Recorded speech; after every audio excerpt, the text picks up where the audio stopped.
Hello, everyone, and thank you for joining us for today's webinar, Measuring Business Value Delivery Using OKRs and Targetprocess, brought to you by ICON Agility Services and Targetprocess. My name is Alyssa Hamilton, and I'm ICON's Head of Marketing and your moderator for today. Before getting started, I have a few housekeeping items to go over. First, all registrants will get a copy of the webinar recording approximately 24 hours after the webinar ends. And second, as you listen to Larry and Jurriaan and come up with questions, please type them into the Q&A panel at the bottom of your screen at any time. We will get to as many questions as we can during the last 10 to 15 minutes of today's presentation. Okay, so now I will introduce the speakers for today. First, I'd like to introduce Larry LaSalle. He is a business agility consultant and leadership coach for ICON, in addition to being a SAFE program consultant and the founder and CEO of Scaled OKRs. Larry consults with organizations that are going through enterprise agile transformations and helps them leverage OKRs to create comprehensive transformation strategies. Hi, Larry. Hi, Alyssa, thank you. Yeah. And we also have Jurriaan van der Laan, enterprise agile coach, SAFE program consultant, and specialist solution designer at Targetprocess. He is the creator of the first version of the OKR solution at Targetprocess. And he is passionate about creating good OKRs and integrating them with SAFE practices to help companies reach their full business agility potential. Hi, Jurriaan. Hi, Alyssa. Thank you. So before we begin our presentation, we'd like to share a little more about ICON and Targetprocess to set the context for the webinar today.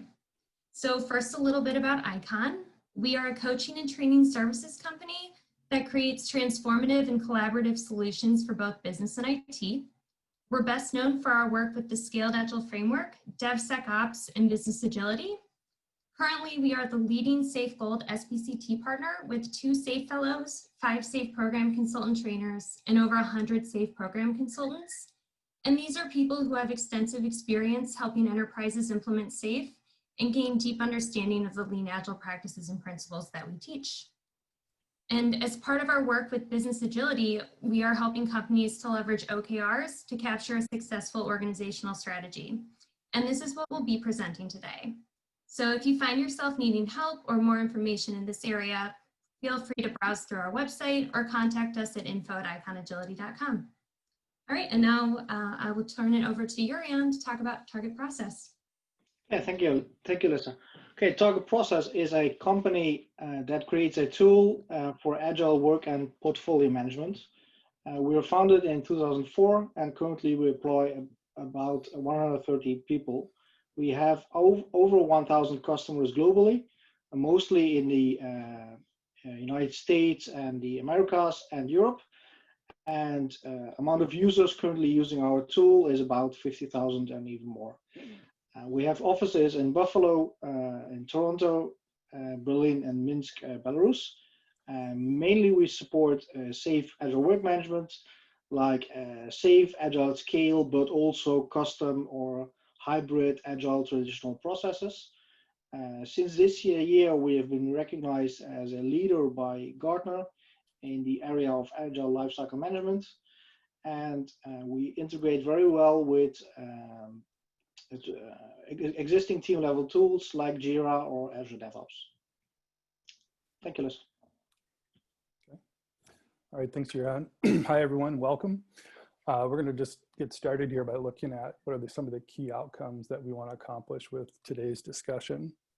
So the first part and the bulk of the discussion is gonna be around the what, why, and how of the business value delivery framework.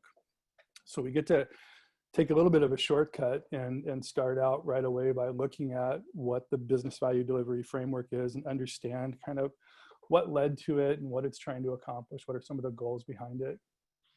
From there, we're going to get into a demo of how Targetprocess supports the business value delivery framework. Following that, we'll talk about how to operationalize OKRs based on some best practices that are starting to emerge and some ideas on how to really optimize OKRs to support something like a business value delivery framework. After that, we will do another demo with Targetprocess, and we'll look at how Targetprocess supports that operationalization of the OKR cycle. So without further ado, we will jump in here and look at this image. So the first thing we want to do is understand what it is that we're looking at. And so the way I like to kind of unpack this is to look at it from the left side and the right side. So the left side, where you see the blue rectangles and the yellow lines, is really what I like to say is our expression of strategy on the left side. And on the right side, where we see the beginning of the diagonal lines and the epics, is we talk about that being our implementation and validation of hypothesis-driven product delivery. So we're going to spend a couple of minutes on this because I want to step through it here so you can understand it. I will say that there is a deeper understanding of some of these topics that will be required to fully understand this. We're going to introduce them to you, so you won't leave without at least an introduction to the mechanics behind this and what it's trying to solve for and things of that nature. But on the left side, far left side, it starts with what we call company level OKRs, or what I'm calling company level OKRs. The other way to think about this is these are our strategic outcomes, okay? From there, we get into our line of business or product level OKRs. And so these are our solution outcomes. And so you can see just on the left side alone, what we're really working to do here is start to build some integration of our strategy at different degrees of how those strategies are expressed. Company level, much higher, they're higher level strategies, they're directionally, longer term in terms of how long we're out to try and accomplish those OKRs. The product level are more tactical. They're getting down into the what specifically do we want to try to accomplish. And then on the far right side, we get into the implementation or the solution validation side of this. And so we'll walk through an example here quickly so you can kind of see how we build on the OKR strategy expression side and then the implementation side. So you can see that the big objective here is to increase recurring revenue. And then we can follow through these KRs where we have a KR here to reach monthly recurring revenue of $250,000. And so from there, we get into a couple OKRs that are at the next level down that are influenced by, they're not, the connection here looks much more explicit, but they're influenced by this KR. They're saying these are things we can build to accomplish this KR. And so we say, well, we can expand to Southeast region, and then we have a couple of objectives or key results that we can accomplish to accomplish that objective. From there, we can now start to think more in terms of put our product development hat on and start to think, from that hypothesis-driven development side of things, what are some tactical things we can build that would allow us to reach this key result? And in this case, for the example, we talk about a referral program, which we want to get 250 new customers. That would be our leading indicator on this idea. And then the other experiment we can do would be a 3-month bundle with Apple Music to get 750 new customers. And so that's our leading indicator. So we build these, and then we start to measure our outcomes to see how we are accomplishing back to our, how we're performing rather back to our key result. And so that's the linkage from what we build back to the key result. So this gives us our measurable outcomes. But using the right framework, we can also make decisions around, based on our leading indicators, whether we want to stop work or whether we want to continue work. In this case, we didn't actually achieve what we set out to achieve. But down here, we actually exceeded more. Our actual was 900 new customers. So we have 150 from our goal, and we have 925 total toward our 1,000 new customers. So let's keep building that. Let's extend that. So that's the idea behind it. Now, what led to this was a lot of discussion with clients about measuring business value. There's a lot of that discussion in the SAFE framework when you introduce the idea of measuring business value of PI objectives.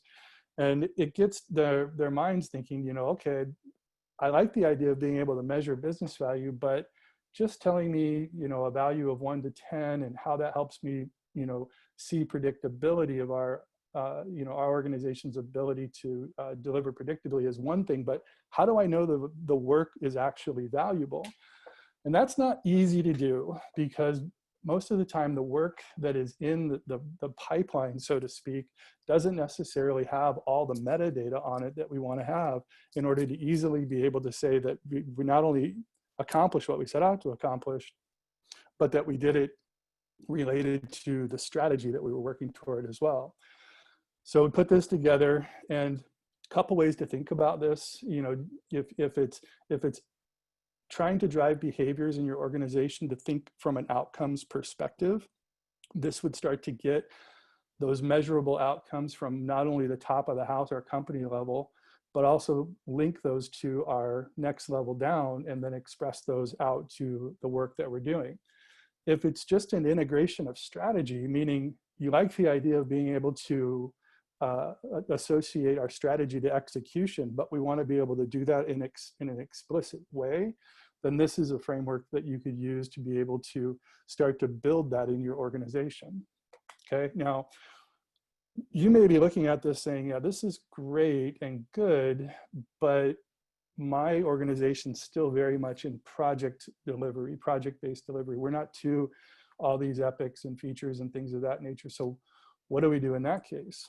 And in that case, what I like to say, and what I help clients do, is actually take that in-flight project-based work and start to do a reconciliation of it. Because project-based work a lot of times doesn't necessarily have the attributes on it that will enable us to be able to measure and make pivot or persevere type decisions on that work of whether we want to continue or not, because we're always out to kind of complete the entire project. So this project or solution reconciliation canvas allows us to capture some key things like, what is the strategic theme it's linked to? What is the problem that it's solving for? What is our value proposition? In other words, what is it we're building? And then what are some key metrics that we can capture? So if you capture these 4 things on in-flight work and then established your OKRs, you could start to build a connection from that, okay? So that was the what behind this business value delivery framework. Now we want to start to get into the why. And the why, I like to start with this slide to kind of turn the lens a little bit, tip the lens a little bit, because we have a tendency that when we're seeing something new, we get really mechanical about it. We lose sight of the bigger problem that we're trying to solve for. So I use this in a lot of the Agile classes that I teach, and it's a quote from Peter Drucker that said, "There's nothing quite so useless as doing with great efficiency something that should not be done at all." The message I'm sending to the people that I'm teaching at that point is, look, we're learning about Agile, but we can't just go back to our organizations and continue doing all the same work the same way, or in a more efficient way, because we need to challenge that the work that we're doing and the way we're shaping that work is actually lending itself toward this new method of delivery. So if we kind of borrow from this the idea that there's a bigger problem to be solved, in other words, we talk about this idea of connecting strategy to execution and integrating the strategy into the work that we're doing. But what's the bigger problem that it's solving for? And for that, I'd like to look at this. It's the output of a MIT Sloan study or survey, where they looked at, I don't remember the exact number, it may have been like 2,000 organizations. Some of you may have seen this. You can type in, Google that no one knows your strategy, and you'll find this inevitably. But what it highlights is this decay rate of understanding in organizations. What they found is that if you ask the top of the house, the C-level executives in the organization, what are the top 3 things that we're going after as an organization? What are the top 3 strategic priorities? At the top of the house, only 51% could do that. By the time you get down to the boots on the ground, so to speak, that number decreases down to 13%. So you can see this decay rate of understanding as it relates to our strategy. We talk a lot about employee engagement and other systemic challenges that organizations face. And a lot of it really boils down to the fact that we're not all aligned with a common understanding of what it is we're trying to achieve. What are the big outcomes we're working for? How does the work that we're doing on a day-to-day basis relate to the bigger things we're trying to accomplish as an organization or a product line, you know, a team of teams? What is it that we're going after? And so when we talk about the ideas of this business value delivery framework, we have to understand that it's more than doing the mechanics of connecting strategy to work and doing this throughput. There's the advantage that we gain by having an aligned workforce. And now we start to talk about what is the benefits of that. When we talk about the benefits of a highly aligned workforce, what we're talking about is our ability to outperform competitors in not a small way. 58% growth in revenue, faster than highly misaligned companies, and 72% more profitable. So the stakes of us getting aligned and getting aligned on the right things are really high. And that's what that's kind of that why beneath this business value delivery framework.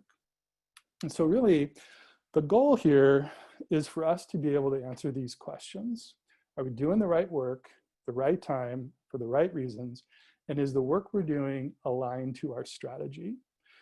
If we can fundamentally put the pieces and parts, people, process, and technology in place to answer these questions, you can expect that we will be a high-performing organization.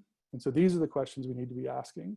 So a little bit more to kind of build on this, getting into the tactical of the how now.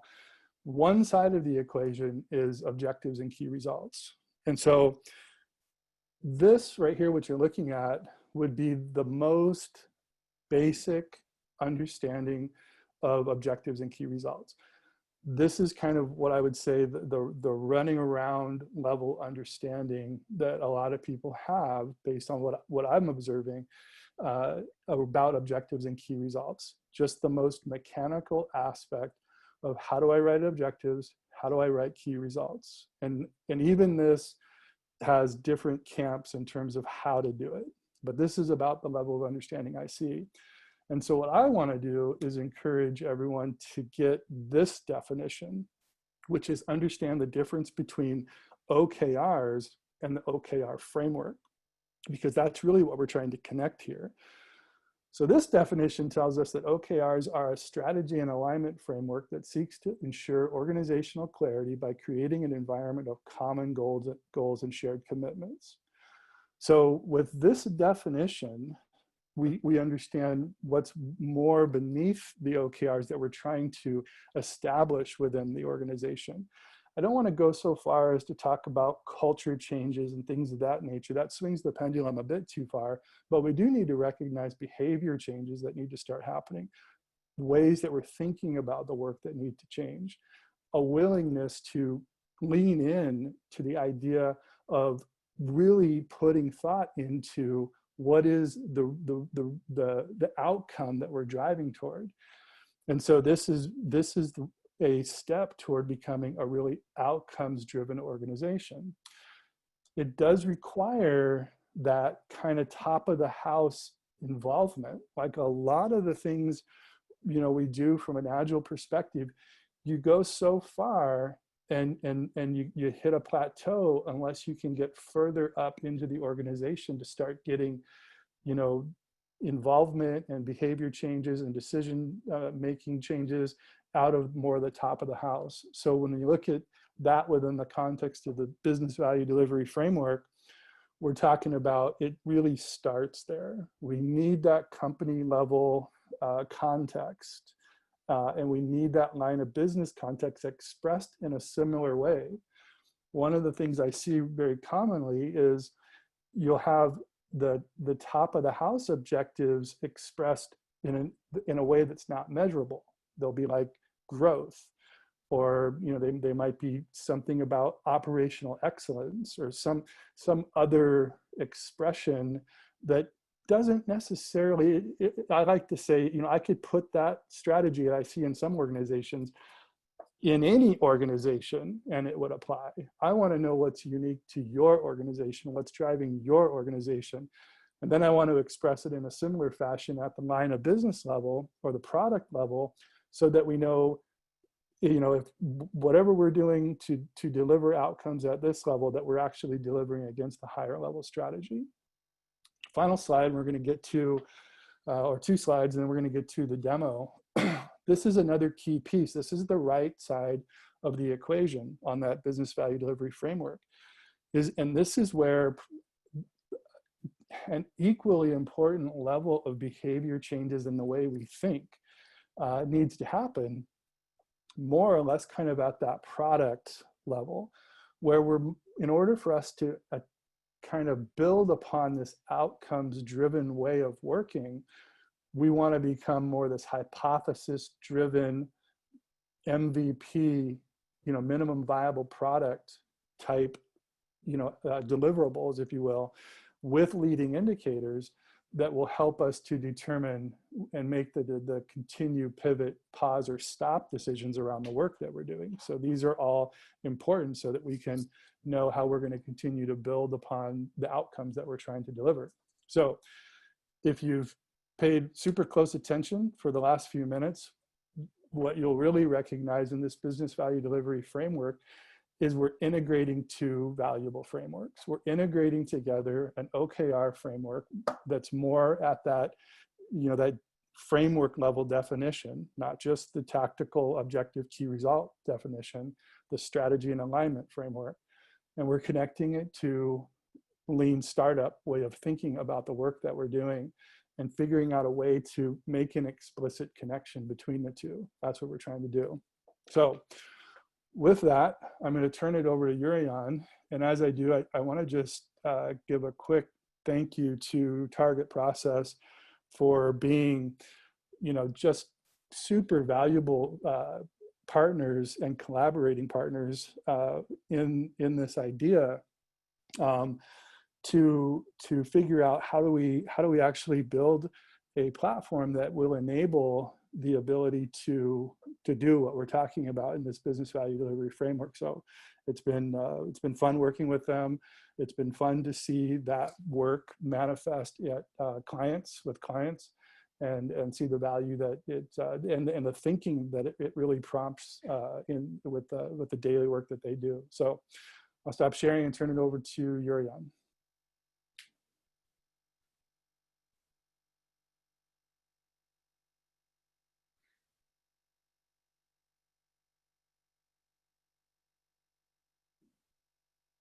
Jurriaan?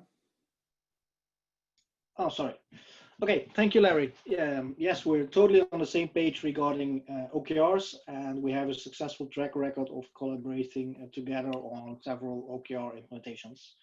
So let me share my screen and tell you about how Targetprocess helps with this. Okay, so as said before, Targetprocess is an agile work and portfolio management tool. But what does that exactly mean? I think the best way to start with that is to show you quickly the Targetprocess data model, so you understand what information you can store and manage in Targetprocess. So at the heart of Targetprocess is your work item hierarchy, your standard agile work item hierarchy, all the way from your portfolio epics to user stories, talks, and bus at the lower level, organized in sprints or products and projects. That's how Targetprocess started, but during the years we added more and more related information to support more and more of the complexities of organizations. So we added dependency management to identify dependencies between several work items. We added something for Scrum retrospectives. We added test management capabilities. And also we added goal management systems, and the one we're talking about today is, of course, objectives and key results. Okay, and target process uses a views concept to visualize and manage these work items. So let me show you briefly how that works before we dive into how that exactly looks regarding to OKRs. So we have different kind of views in target process to show and allow you to manage the data that you store in target process. One of these views is what we call the list view, which is capable of showing a hierarchy of different objects. So you see here a hierarchy of capabilities or epics broken down into features, into user stories, and even those user stories you can break down into several tasks. Another way to view at your data is using like a virtual sticky notes board. So you have a board with lanes and rows. On this example, it shows features with their dependencies indicated by the lines over time and per team. So it's very easy to track progress or to see dependencies as in this board. Another view is to show how several items are depending on each other and progressing over time. So on a roadmap type of view, you see the work items that you chose to view with their planned and actual start and end dates. You see the green line, which is today, and you see some milestones that some of these work items might be related to. And lastly, we cannot forget about this, is that we have a dashboarding and reporting view to show quickly and very concise management or progress or other kind of information in a dashboard using beautiful reports and all on nice dashboards. Okay, so let's dive into the domain model and how we store OKRs in target process. So at the basic level, we support three types of objectives in target process: the ultimate, strategic, and tactical objectives, and they're connected in a hierarchy, and each of them can have their own set of key results. So this is the very basic, but because we store a lot of other information about the work that we're doing in target process, it's logical to connect it to the work items that we have on the right hand side. So you can see, okay, what is the work that we actually have planned or are doing, trying to accomplish the objectives on the left-hand side. And because we have also support for other goal systems like sprint goals or safe PI objectives, we also can connect those in a logical way. So it might not be the work item that you connect to objectives, but you might connect a work item through a relevant intermediate, maybe more output-oriented goal in order to achieve your outcome that you'll be measuring using key results. So if we go back to target process and show you one screen related to OKRs, and then we'll be the end of this first part of the demo. If we use a hierarchy view, we see here the hierarchy of objectives. So you have your ultimate objectives at the top. If you open those up, you get your strategic objectives underneath, and underneath that you have your tactical objectives. If I click on one tactical objective, you see that this tactical objectives has its own sets of key results with some useful information in an overview, but you also see how this tactical objective is related to its features, user stories, bugs, and even other items like team PI objectives or iteration goals. With the objectives, you can also see what the progress is and what you're actually measuring and how the plan is and the current state of the values that you're measuring. So that would be all for this first part of the demo. Back to you, Larry.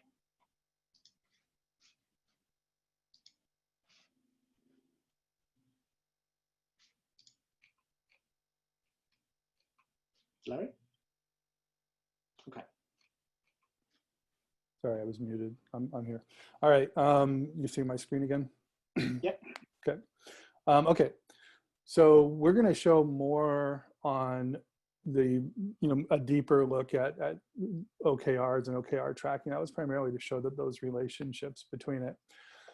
So the next portion of this discussion where we want to go is we want to talk about how do we successfully operationalize OKRs? And so This is going to start out a little lighthearted, but it's also a reality that I'm seeing where, as organizations are implementing OKRs, there's kind of patterns emerging in terms of how they're going about it.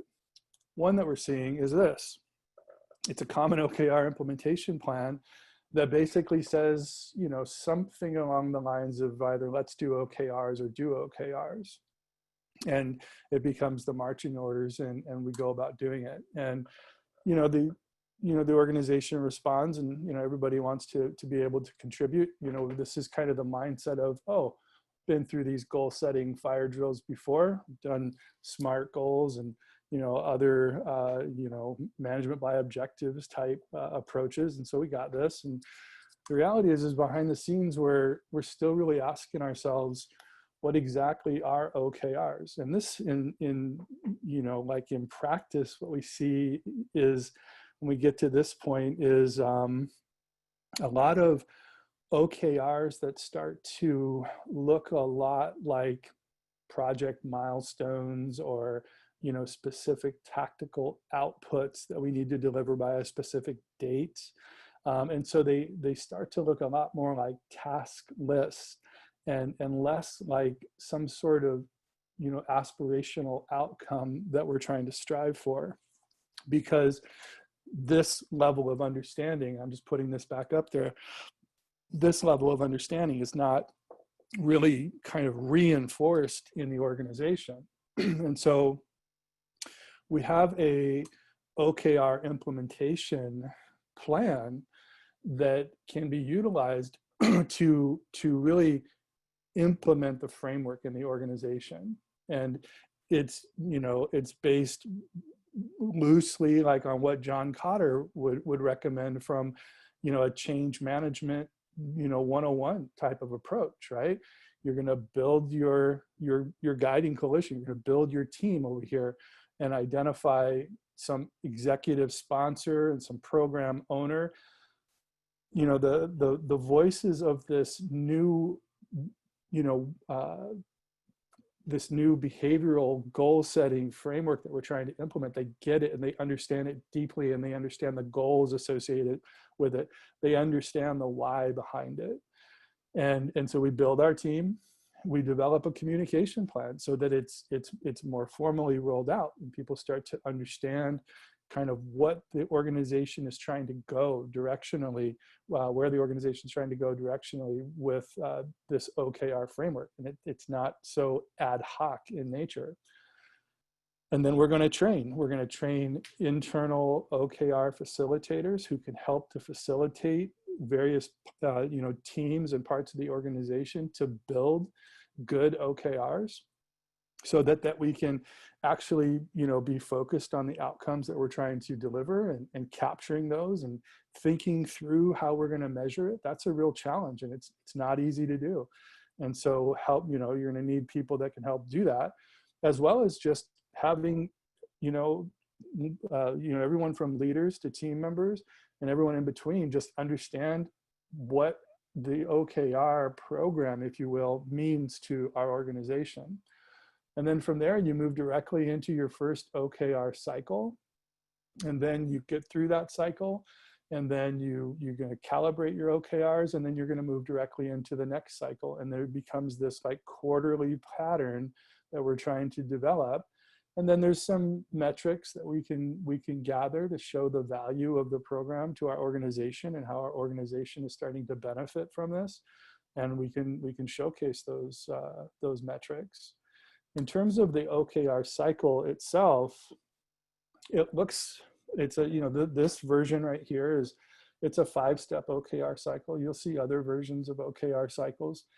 This one here is, it's anchored in the step 1 being to establish those company level OKRs. I think I mentioned earlier, the enterprise context. What's our company context of what we're trying to do sets the tone for everything that follows. So that's step 1. Step 2 is this idea of co-creation and localization. Co-creation is when you're going across teams to collaborate across teams on, the OKRs. You can think about, maybe marketing and IT, making sure they're on the same page with what they're trying to do in terms of what outcomes we're trying to deliver in this quarter, and building and establishing that alignment so that their OKRs aren't going in opposite directions. And then localization is working together as a team to develop these OKRs. This is not an individual exercise. It's not something where the manager goes and stays up late and works on the weekend and creates the OKRs and then comes back to the team and says, okay, here's our OKRs, team. That's not it. It's working together as a collaborative team. And then the third part is developing the action plan. And this is where we can get into tasks and we can get into deliverables, because this is the part where we're saying, what is it we're going to do to deliver on this key result that we're trying to accomplish. And then the fourth part is checking in frequently and having some sort of establishing a cadence, so like a weekly cadence to check in and say, how are we doing with the tactical steps we're taking to deliver on these key results. And then there's some scoring patterns that we can use that we can, to determine how we succeeded or what we learned, and let that reflect. And then there's the, quarterly reviews, and then the calibration that happens. Now, so this is the operationalization aspect of it. The last thing I want to mention, then I'm going to hand it back to Jurriaan for the second demo, is OKR spreadsheets don't scale. Okay, you can, this is why you want to understand the value of the framework, how we want to strategically implement it in our organization, and what kind of an investment is that going to require so that we can have broad transparency and broad recognition of the goals across our organization and everybody can get behind it. When you do it in spreadsheets, inevitably people are going to use pink and mauve, and that's not fun.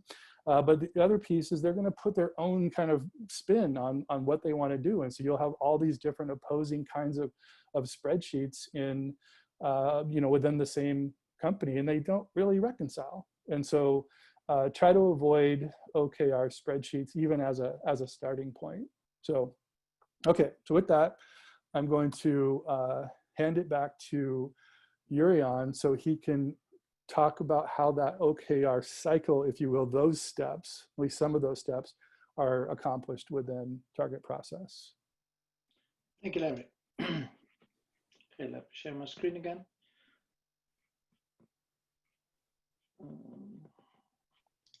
This one. Okay, if you're starting to capture and maintain your OKRs in Targetprocess, this is how it would look like. So you have your different levels of objectives, split them out here on a different kind of screens by level, where you see the key results that belong to these objectives. Of course, we can easily add new objectives on any level here in these screens. But when you're doing your check-in meetings, you basically want to see how well you're doing and trying to accomplish the goal by measuring actual business outcomes related to the work that you've been delivering to your customers, you've been releasing to your customers.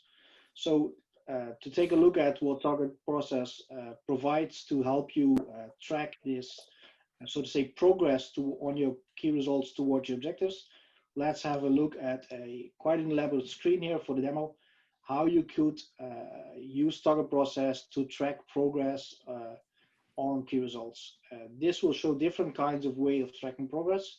In reality, you probably choose only one of them, but for the sake of the demo, I put them all on one screen so I don't have to flip through all screens. So what information, relevant information, do we have on key results? So first, of course, we have the key result itself, which is basically a short description of what you're trying to achieve.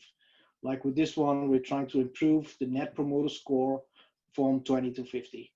Okay, so a basic type of information on a key result is a state of the key result with an accompanying state flow. So you can differentiate between key results that are draft or in progress, or if they have been fulfilled or unfulfilled or accomplished at the end.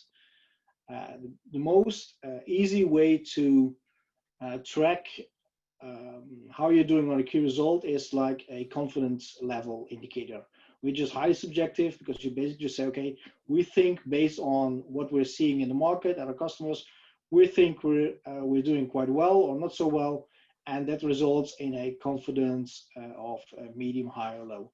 So there's no data behind this. This is just a subjective opinion. This is the most simple one. If you want to be more precise, and that's of course what we recommend, is to actually connect it to actual data that you get from your customers or out of the market that you are trying to measure. So for example, in this example, we are measuring Net Promoter Score. We're doing that periodically.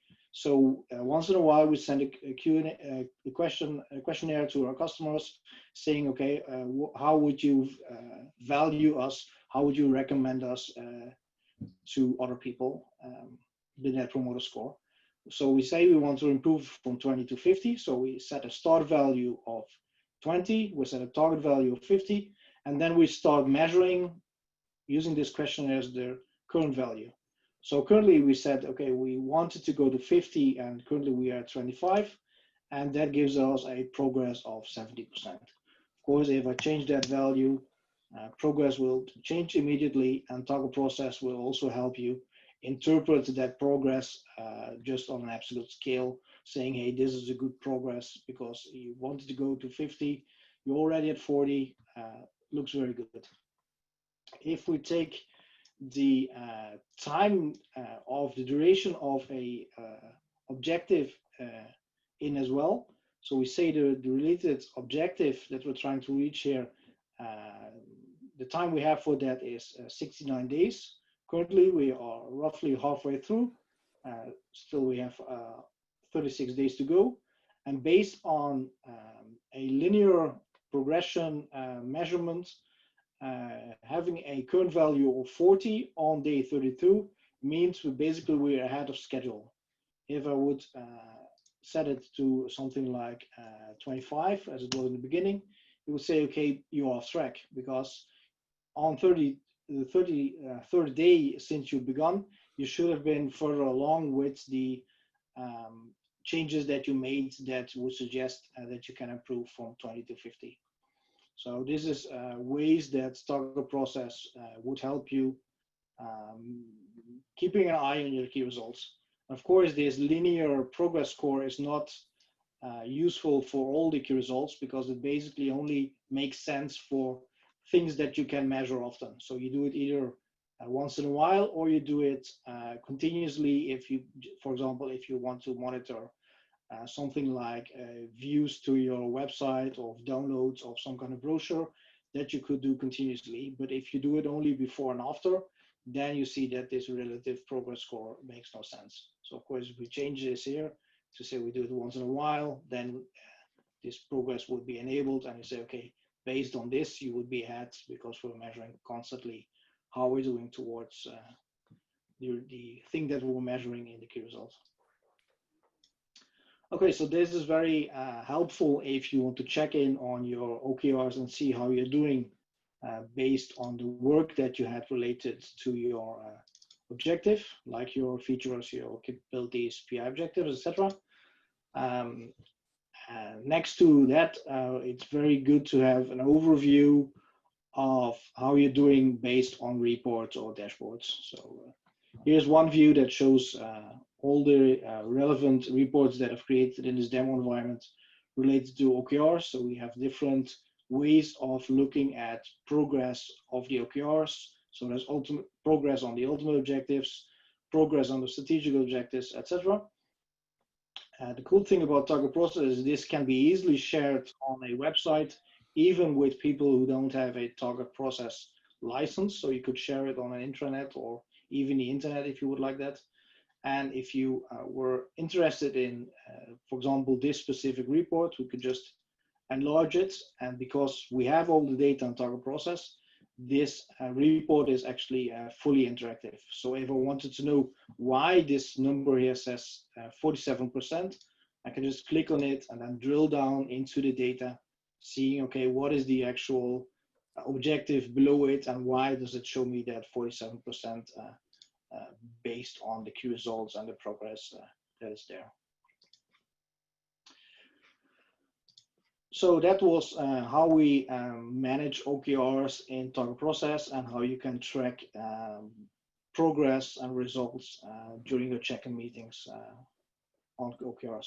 So for summary, back to you, Larry. Thanks, Jurriaan. Let me share my screen again.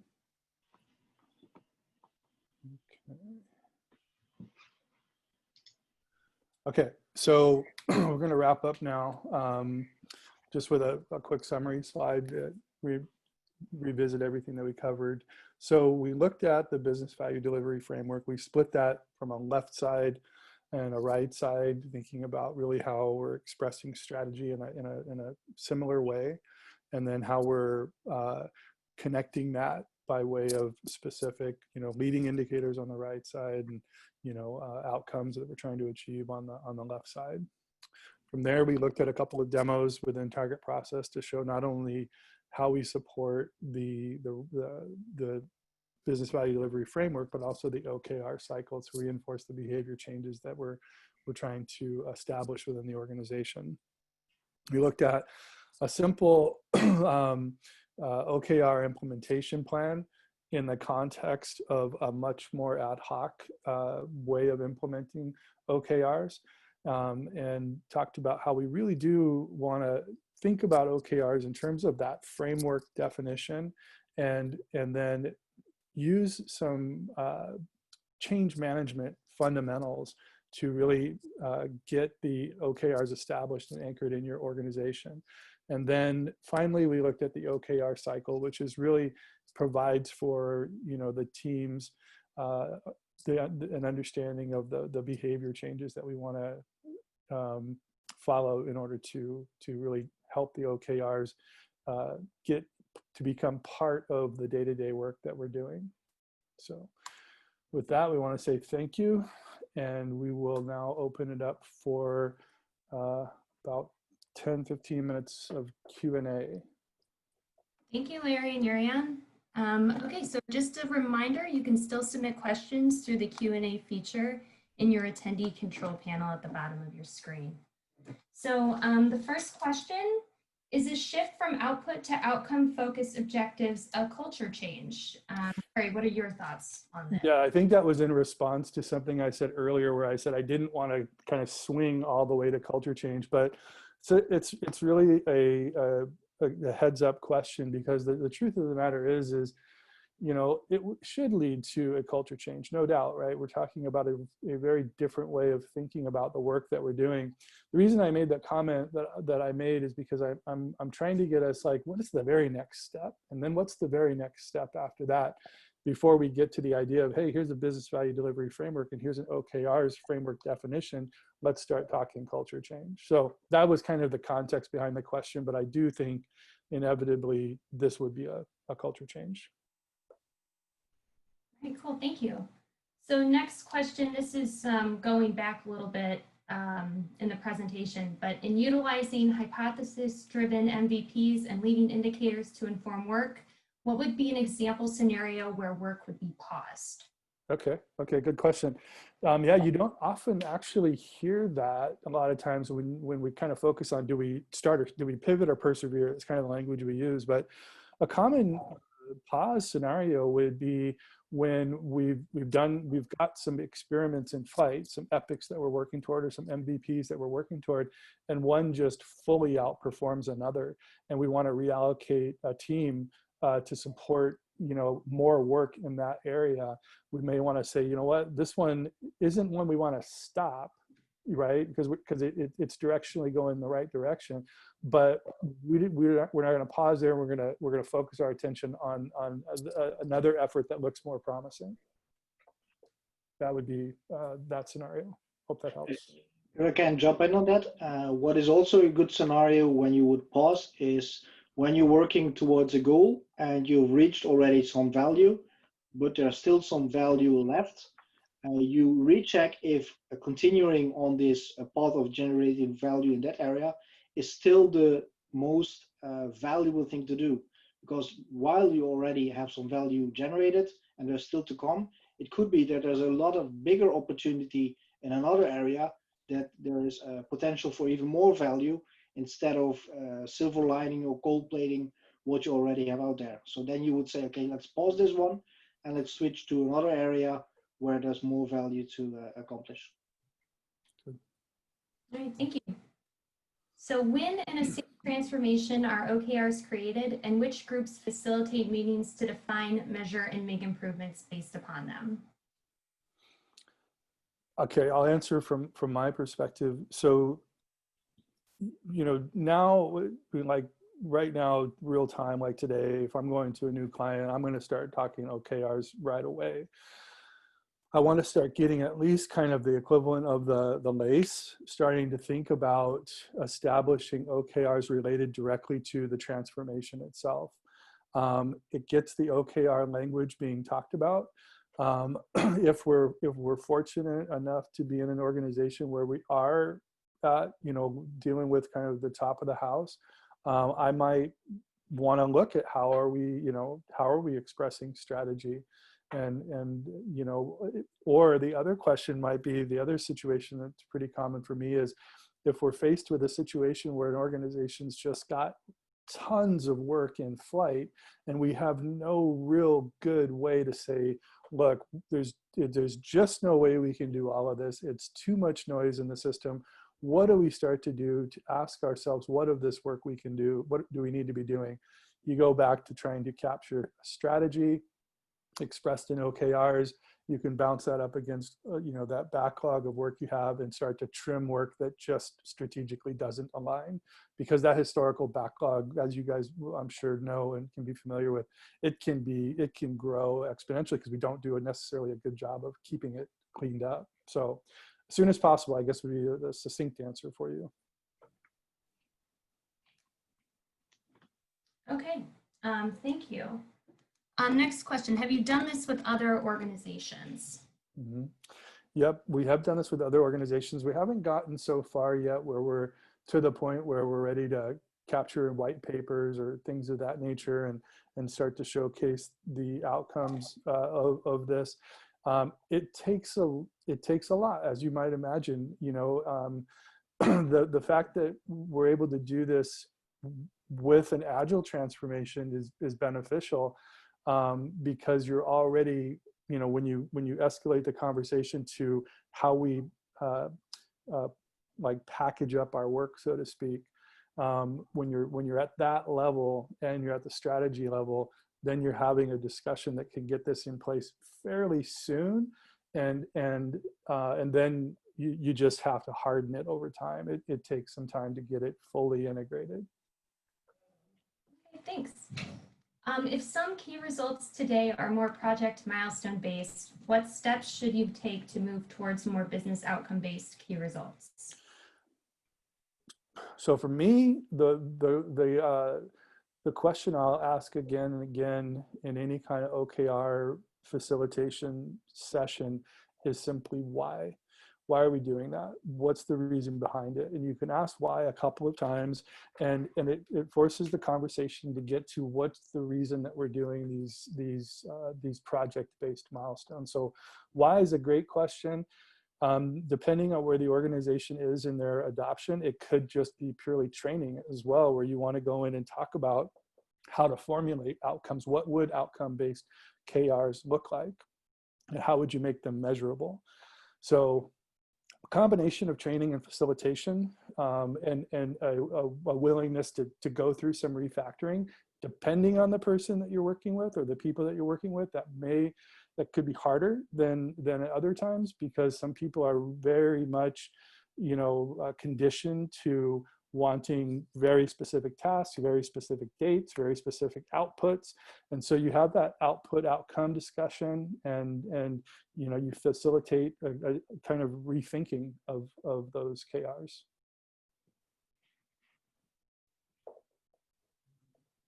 Okay. I hope that answered the question. Next question, regarding adopting the 5-step OKR cycle, the second goal is to co-create and localize OKRs. Is this different from defining OKRs for value streams?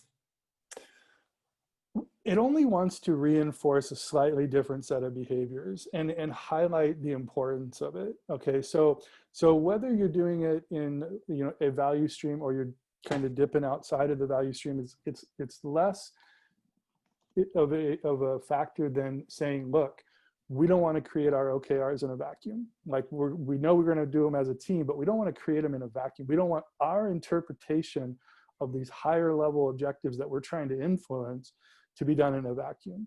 And so that's when you use that language of saying, hey, let's, like I'll give you a good one here is you can get a group of teams and do the equivalent of big room OKR planning, where you literally have teams in a room and they're working together individually as teams, and then going to other teams and say, hey, we're doing this, we're creating this KR that it's going to have a dependency on you guys, you marketing team or whatever team, to do something as well.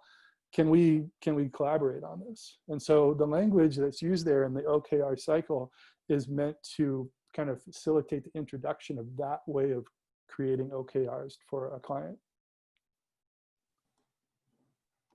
Thanks, Larry. Okay, so this next question is for Jurriaan. The tool seems very manual. Can the results be automated to bring in actuals of the key results? For example, if we are measuring SLAs, but that is measured elsewhere, how do we bring those in? Yeah, good question. Indeed, currently, what I was showing, the start value, target value, current value, we update the current value manually, but this is, of course, if you're in a little bit bigger organization with a lot of data coming in, this is not feasible to do that all the time manually. Targetprocess has a very powerful automation engine that allows it to connect to any other system as long as there is an open API available. So, for example, you could connect the current value of something of some key result to for systems like Google Analytics or also business systems where you can extract or the other way you're being pushed data from those systems. Will be releasing in a couple of weeks a new entity that is called measurement, where we can actually store all these data coming from any other system that we want to measure, if it's business systems or maybe DevOps systems, if you want to measure your flow of development. So it doesn't need to be a manual process. You can automate it now, and even better in a couple of weeks with an extra entity. Okay, thank you. Next question. In your experience, have you been able to marry OKRs and 4DX, 4 disciplines of execution? I'm not familiar with the 4 disciplines of execution. You got me on that. Sorry. No, it's okay. Jurriaan, is that something that you're familiar with? No, sorry. Okay. Do they want to maybe rephrase the question a little bit?